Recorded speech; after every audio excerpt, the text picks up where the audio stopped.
Spasibo большое. Thank you so much for being here. Everyone, please join me in welcoming Nadya Tolokonnikova.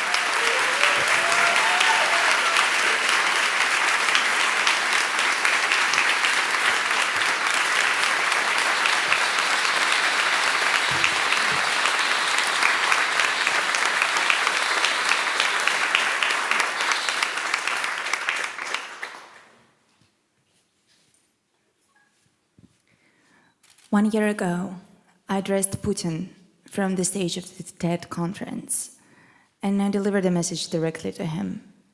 I told him that he knows that he has lost already, and that's why he's so openly evil.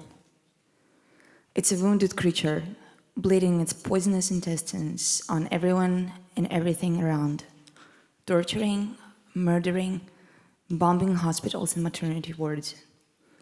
It's been a year, and I have some updates. I know that we will win long term. Time and history is not on Putin's side. Putin and his imperialist craziness will pass, and I'm sure younger Russian people would eventually opt for living in a peaceful, successful, democratic country and being welcomed in the world, rather than being cannon fodder in imperialist wars and treacherously invading innocent people's homes and taking their lives. History and time is not on Putin's side, but it's taken too long. I used to be proud of being from Siberia. I refused to leave Russia.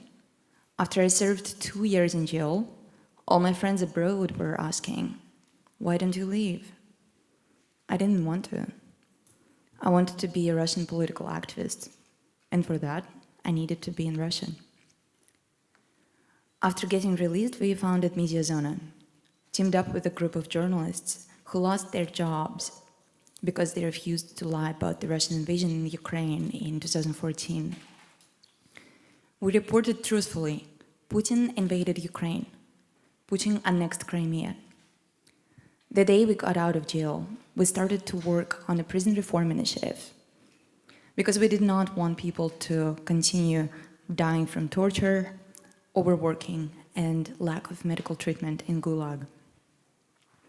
Since my release from jail, I was regularly physically assaulted, arrested, and threatened to be thrown back in jail. And still, I refused to leave because I wanted to be a Russian political activist. And I needed to be in Russia. I loved my country. I saw courageous people around me, journalists, fierce feminist activists, proud, gorgeous gay activists, human rights defenders risking their lives in Chechnya and Dagestan, artists and musicians who didn't shy away from politics. I was in love with every one of them, with their spirit, strength, inner beauty, their readiness to risk everything to protect the most sacred, human life, dignity, and happiness. I used to be proud of being from Russia. Now I'm ashamed. I'm from a terrorist state. I'm from a dictatorship led by a war criminal. In these dark times, I still have people who shine brightly among monstrosity, distortion, ugliness, and corruption of human spirit. More often than not, those people would end up being in jail or in exile. It is Sasha Skachelenko, an openly lesbian artist who got sentenced to 7 years. Her crimes? Anti-war stickers. She said in her closing statement, "Despite the fact that I am in the cell, it is possible that I am much more free than all of you." It is Ilya Yashin, whom I've known for over 15 years. We stood shoulder to shoulder at countless rallies Today, he is one of Putin's captives. Ilya serves 8 years and a half for supporting Ukraine. And in the light of recent events, I'm terribly scared for his life. It is Vladimir Kara-Murza, serving 25 year sentence for speaking out against the war in Ukraine. You can't stop the future with bullets, poison, or prison, wrote Vladimir a few days ago from his solitary confinement in a Siberian penal colony. Thousands of people came to Alexei Navalny's funeral, risking their freedom, risking everything they have. Russia without Putin, they shouted. Putin is a killer. Free political prisoners. And also, no to war. Today, Russians who are still in country risk 15, 25 years for supporting Ukraine. We live under a military dictatorship. And yet, still, people support Ukraine. They want to stop the bloodshed. We, Russian activists, used to say, "My Russia is in jail. Моя Россия живет в тюрьме." Today we say, "My Russia is murdered." On February 16th, Putin has murdered my friend and my president, Alexei Navalny. In these dark years of the full-scale invasion in Ukraine, years of pain and shame for failing to overthrow Putin in time, Alexei was giving me and millions of other Russians hope. Jailed, isolated from his family and the entire world, he still made me remember and be proud of Russia I once lived in, our tribe who fought for free Russia, free-spirited, brave, creative, open-minded, clever, kind people. Not perfect, no, none of us were perfect, but I loved us in our imperfections. What matters is to have a moral compass, ideals and guts to fight for these ideals. In Russia, Navalny is the one who, in a postmodern world of cynicism and relativism, made having a strong moral compass cool again. The only thing necessary for the triumph of evil is for good men to do nothing, Navalny said when he was asked about what people should do if he gets murdered. I was 17 when I stepped in the world of political action. It was 17 years ago. I was growing up in the 90s. I'm a part of a lucky generation who witnessed competitive politics in Russia. It wasn't perfect, but nothing is. My daughter is less lucky. Born in 2008, now she's grown into a fierce young activist. She has seen nothing but Putin. My parents were cheering up for perestroika and leading the movement for democratic Russia in the village near Arkhangelsk, where they met perestroika and the fall of the Soviet Union. We still ask ourselves what our country would look like today if Boris Yeltsin, the first president of Russia, passed his power, retiring in 1999, not to a KGB agent Putin, but to a young democratic politician Boris Nemtsov. We would never know. Boris Nemtsov was shot dead in his back in front of the Kremlin in 2015, after he organized huge protests against Putin and against Russia's war in Ukraine. Every autocracy is based on two pillars. It breaks your body and it breaks your spirit. The first one, beatings, prisons, murders. Primary goal of all this is to break your body. The second one is more hideous and more dangerous in a way. It targets your soul, and results in broken spirit, which manifests in self-censorship, learned helplessness, compliance, apathy. It makes you ask yourself, what can I change? Is everything predetermined? We can still prevent the world crumbling into autocracy, but it takes determination and courage. Democracy is the most fragile form of human organization, and it's precious. It needs us to show up for it. Democracy needs us. Help Ukraine win. Help Russian dissidents to fight Putin. And maybe do not elect a Putin-loving, authoritarian narcissist for your president again.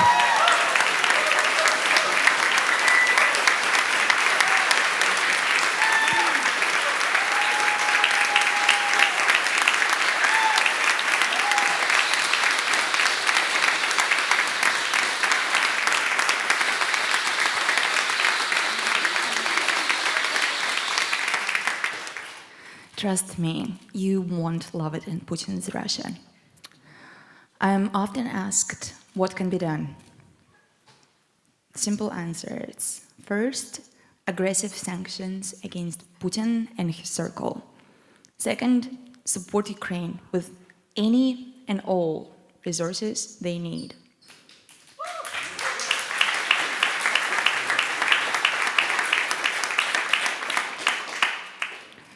Third, support Yulia Navalny in getting accountability for the murder of her husband.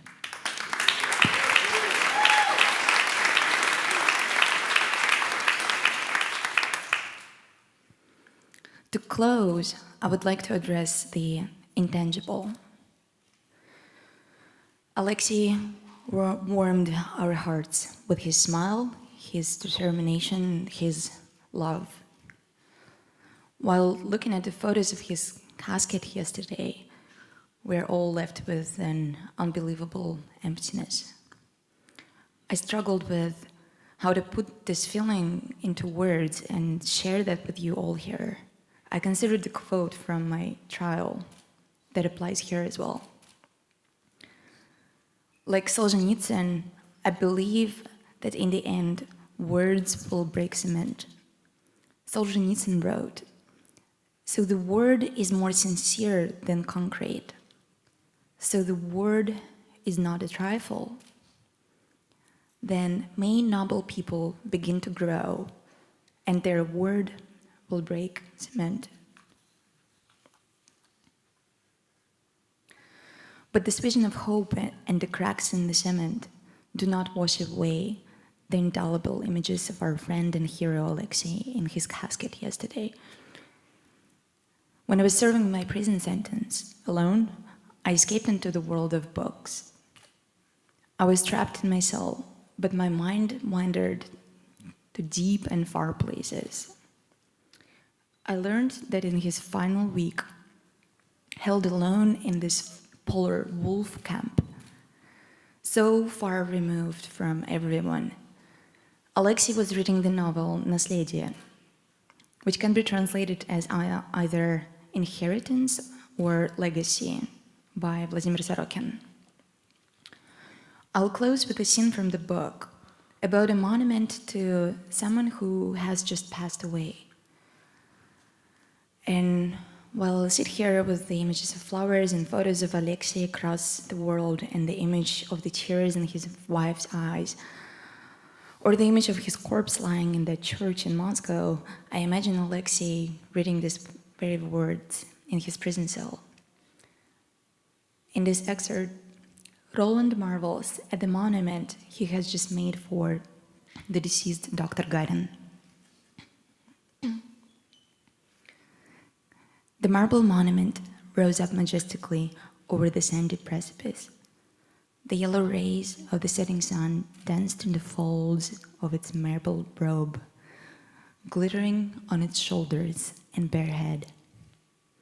Having flown around the monument, Roland hovered directly in front of its massive marble face and placed his hand in its silver glove onto his high brow with the furrows of its marble wrinkles. The marble face was at the same height as Roland, a bit of silver floating in the air. He was getting ready to say something to this face, but having thought the better of it, he stretched his arms out along his silver body and bowed to the monument. Then shot sharply upwards and set his course into southeasterly direction. The marble giant remained there, standing on its plateau, not far from the precipice and the pine stump. The sun set. The sky darkened and the stars began to shine. A mist appeared over the swamp.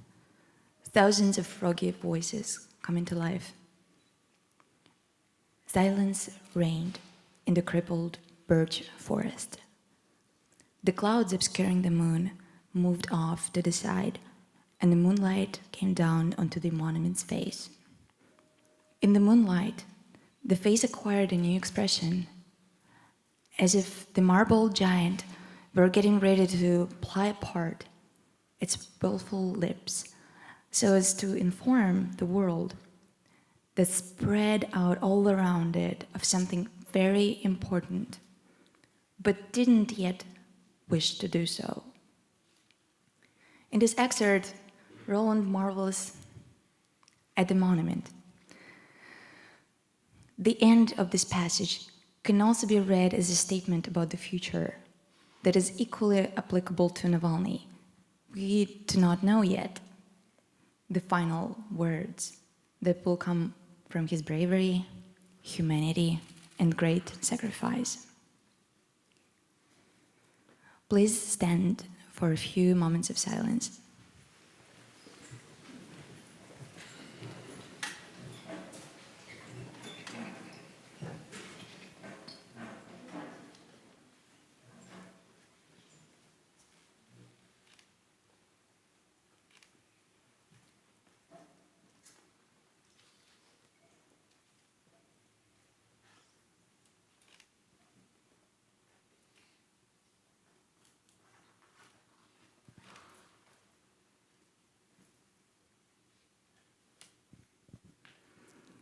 Thank you. With all my heart, Alexei. Покойся с миром.